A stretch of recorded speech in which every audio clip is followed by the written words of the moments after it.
আসসালামু আলাইকুম। Basic IT for you YouTube চ্যানেলে আপনাকে স্বাগতম। আজ আমরা শিখব নেটওয়ার্ক টপোলজি। নেটওয়ার্ক টপোলজির কতগুলো প্রকারভেদ আছে, যেমন bus topology, ring topology, star topology, tree topology, hybrid topology and mesh topology. গত ভিডিওতে বাস টপোলজি সম্পর্কে আমি বিস্তারিত ব্যাখ্যা করেছি। আজকে আমরা শিখব রিং টপোলজি। রিং টপোলজি কি, রিং টপোলজি কিভাবে ব্যবহার হয়, এর সুবিধা অসুবিধা, এর কাজ কি, এ সম্পর্কে আজকে আমরা বিস্তারিত জানার চেষ্টা করব। রিং টপোলজি, রিং টপোলজির একটা পিকচার দিয়েছি আমি। এটা দেখে অনেকটা ধারণা করতে পারছেন হয়তো আসলে রিং টপোলজিটা কেমন হতে পারে, এর কাজটা কি, কিভাবে করতে পারি আমরা। তো চলুন আজকে আমরা বিস্তারিত ব্যাখ্যা করি। রিং নেটওয়ার্ক হলো এমন একটি গঠন প্রক্রিয়া যেখানে কম্পিউটারগুলো একটি সার্কেল বা একটি বৃত্তর মতো একে অপরের সাথে কানেক্টেড থাকে। আমরা যদি কম্পিউটারগুলোর নাম দিই ABCDE এবং এই কম্পিউটারগুলো একে অপরের সাথে তার দ্বারা সংযুক্ত থাকে, যেটা আমরা ছবিতে দেখতে পাচ্ছি যে টার্মিনেটর বা তার দ্বারা একে অপরের সাথে সংযুক্ত হয়ে আছে।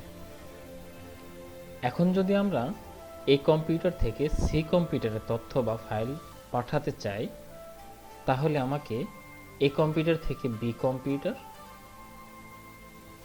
কম্পিউটার থেকে সি কম্পিউটারে পাঠাতে হবে। এছাড়াও এই কম্পিউটার থেকে ডি কম্পিউটারে এবং ডি কম্পিউটার থেকে সি কম্পিউটারে পাঠাতে পারি, যেটা আমরা ছবিতেই বুঝতে পারছি। আসলে এটার কার্যক্রমটা ঠিক এইরকমই। রিং নেটওয়ার্ক বা রিং টপোলজির কিছু সুবিধা ও কিছু অসুবিধা আছে। চলুন তাহলে সুবিধা অসুবিধাটা আমরা দেখে নিই একটু।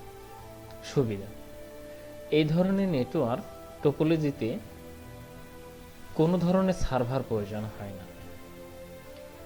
2, যেহেতু সার্ভার লাগে না তাই কম খরচ লাগে এবং সকল কম্পিউটার, প্রতিটি কম্পিউটারই সমান অধিকার পায়, তাই কোনো কম্পিউটারের মারামারি হওয়ার সুযোগ হয় না। আসলে তাই, যদি সবাই সমান অধিকার থাকে তাহলে এখানে কখনো কোনো ঝামেলা, মারামারি যেটাই বলেন না কেন সেটা হবে না, কারণ প্রতিটি কম্পিউটারই সমান অধিকার। অসুবিধা: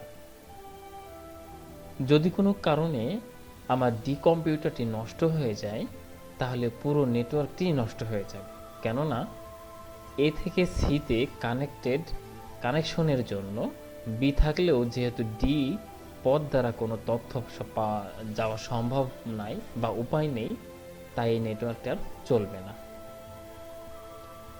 যদি সকল কম্পিউটার থেকে যে কোনো একটি কম্পিউটারে সমস্যা হয় তাহলে সেই সমস্যাটি খুঁজে বের করা কঠিন হয়ে যায়। যদি সমস্যা খুঁজে বের করতে হয় তাহলে প্রতিটি কম্পিউটারকে চেক করতে হবে। আসলেই তাই, কেননা যদি একটা তারের সাথে বা একটা টার্মিনেটর তার যেটাই বলেন না কেন একে অপরের সাথে যদি লিঙ্ক থাকে, তাহলে যদি একটা কম্পিউটারের সমস্যা হয় তাহলে সেটা খুঁজে বের করতে আসলেই সমস্যা হয়ে যায়, যেটা আসলে আমার কোন কম্পিউটারটাকে এটা প্রবলেম হয়েছে। তখন প্রতিটা কম্পিউটারে আলাদা আলাদাভাবে চেক করে এটাকে আমার সেট করতে হয়। সুতরাং প্রতিটি কম্পিউটারে একে অপরের সাথে একটি তার দ্বারা বৃত্তাকার পথে সংযুক্ত থাকে, তাহলে তাকে রিং নেটওয়ার্ক বা রিং টপোলজি বলা হয় এবং খুব সহজে একে অপরের সাথে তথ্য আদান প্রদান করতে পারি আমরা। আসলেই তাই, যে যদি আমরা একটা বৃত্ত বা সার্কেলের সাথে সংযুক্ত থাকি বা থাকা হয়, তাহলে একটা কম্পিউটারের মাধ্যমে আর একটা কম্পিউটার এভাবে একে অপরের সাথে খুব সহজেই সংযুক্ত করা যায় এবং খুব সহজেই তথ্য আদান প্রদান করা যায়। তো এই ছিল আজকে রিং টপোলজি। আশা করছি রিং টপোলজি সম্পর্কে বিস্তারিত ধারণা পেয়েছেন, বুঝতে পেরেছেন। যদি না বুঝে থাকেন তাহলে কমেন্টে জানাবেন। আশা করি আমি সেই প্রশ্ন বা আরও ভালো করে বুঝিয়ে দেওয়ার চেষ্টা করতে পারবো। তো ধন্যবাদ। আর হ্যাঁ, চ্যানেলটি সাবস্ক্রাইব করতে যেন মিস যেন না হয়ে যায়। আল্লাহ হাফিজ।